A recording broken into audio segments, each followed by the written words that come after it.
দিদিমণি হলে আর কি চাই বলুন। কারণ আমার ছেলে মেয়ে স্কুল থেকে এসছে, এই যে স্কুল থেকে এসছে, আজকে দেখছি হঠাৎ টিফিন বক্স ফাঁকা। মাঝে মাঝেই ফাঁকা হয়, আবার মাঝে মাঝেই খাবারটা থেকে যায়। চলো না একটু ছাদে চলো। হ্যাঁ দাঁড়াও, আজকে আস্তে আস্তেই আমাকে স্কুটিতে বলে বলছে আজকে আমাদের ম্যাম খাইয়ে দিয়েছে, আজকে টিফিন বক্সে পুরো ম্যাম খাইয়ে দিয়েছে। মানে দেখি এক একদিন ফাঁকা, কোন দিন দেখি যেই দিন তার ম্যাম খাইয়ে দেয় সেই দিন, ম্যামের যেদিন হোমওয়ার্কের কাজটা কম থাকে হয়তো সেই দিন খাইয়ে দেয়, আমি বা সবটা জানি না। মাঝে মাঝে দেখি টিফিন বক্স ফাঁকা থাকে, দিয়ে বললো আজকে ম্যাম খাইয়ে দিয়েছে, আজকে সেরকম কোনো হোমওয়ার্কের হয়তো চাপ ছিল না বা কি জানি, আজকে দেখি দুজনেই খেয়ে এসছে। মানে দু একটা, মানে আরেকটা ক্লাসে ছিল কিন্তু সেখানে বলতো না যে ম্যাম খাইয়ে দিয়েছে, এখানে মাঝে মাঝেই এসে বলে ম্যাম খাইয়ে দিয়েছে। ম্যামরা যদি এরকম মায়ের মতো করে খাইয়ে দেয় তাহলে আর কি চিন্তা বলুন মায়েদের।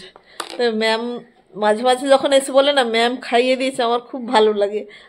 ম্যাম যাই হোক মায়ের মতো তো হয়েছে যে খাইয়ে দিচ্ছে সুন্দর করে, এর জন্য আমাকে খুব ভালো লাগছে আজকে যে এরকম ম্যাম এখনকার দিনে পাওয়া যায় যে সুন্দর করে আবার খাইয়েও দেয়।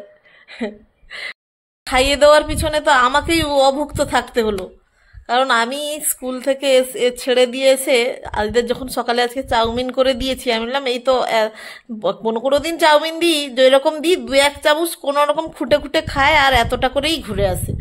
এই জন্য আমি আজকে এদেরকে খাইয়ে স্কুলে দিয়েছে, আমি এসে দুটো রুটি খেয়ে নিয়েছি। আমি বললাম তাদের তো খাওয়ার ফিরে আসবে, দিলে এলে খাবো, আর আমার পাচ্ছে এখন পেটে কি খিদে। কিন্তু আমি যখন টিফিন বক্স খুলে দেখি ফাঁকা, এক ফোঁটাও কিছু খাওয়ার নেই।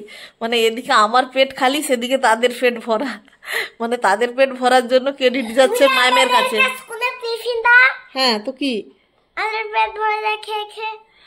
নিজে আজকে আর খেতে পেলাম না, তাদের পেট ভরে গেছে। আমি সকাল থেকে না খেয়ে থাকলাম, তাদের টিফিন ঘুরে এলে খাবো, আর তারা আজকে ফিনিশ করেছে। এই হচ্ছে ব্যাপার। দুঃখের কথা এইটাই যে আমি খেতে পাইনি, ওরা আজকে খেয়েছে।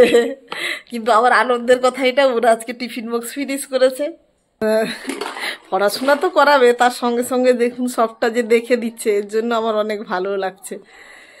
পড়াশোনার সঙ্গে সঙ্গে এগুলোও তো, খাওয়ানোটাও তো শেখাচ্ছে, সেটাই ভালো। ম্যাম ওদেরকে খাইয়ে দিয়েছে, সে ম্যাম আবার একটু গোলুমলু আছে, মানে ম্যামকে দেখলেই মনে হয় ম্যাম হয়তো খেতে ভালোবাসে, ওই জন্য ওদেরকেও ভালো করে খাওয়ানোটা শেখাচ্ছে। যে খায় না, রোগা রোগা সুটকির মতো দুটো ছেলে মেয়ে, তাদেরকে এই জন্য খাইয়ে দিচ্ছে তাদেরকে। তো এই খাওয়ানোর ব্যাপারটা ভালো হলেও কিছু কিছু বাচ্চার ক্ষেত্রে কিন্তু খুবই খারাপ। কারণ কিছু কিছু মায়েরা বলছে আমার মেয়ে তো স্কুলেই আসতে চাইছে না, তার কারণ কি না ম্যাম জোর করে টিফিন খাওয়ার জন্য, যে টিফিনটা ফিনিশ করো ফিনিশ করো, এর জন্য আমার মেয়ে আসতেই ভয় পায়।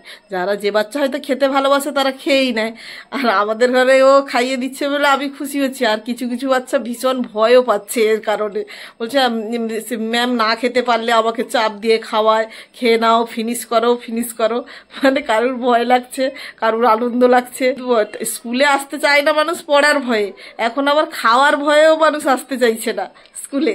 বলে সে প্রতিদিন রোজ সকালে উঠে বলবে তুমি আমাকে কম করে খাবার দেবে। সব মায়েরা, কিছু কিছু মায়েরা বলে, দু একটা মায়েরা যারা আমার সঙ্গে কথা বলে, বলে যে মেয়ে তো কিছুতেই আসতে চাইছে না, বলছে কম করে খাবার দেবে যাতে তাড়াতাড়ি শেষ হয়ে যায়, না হলে ম্যাম বলবে খাবারটা ফিনিশ করো।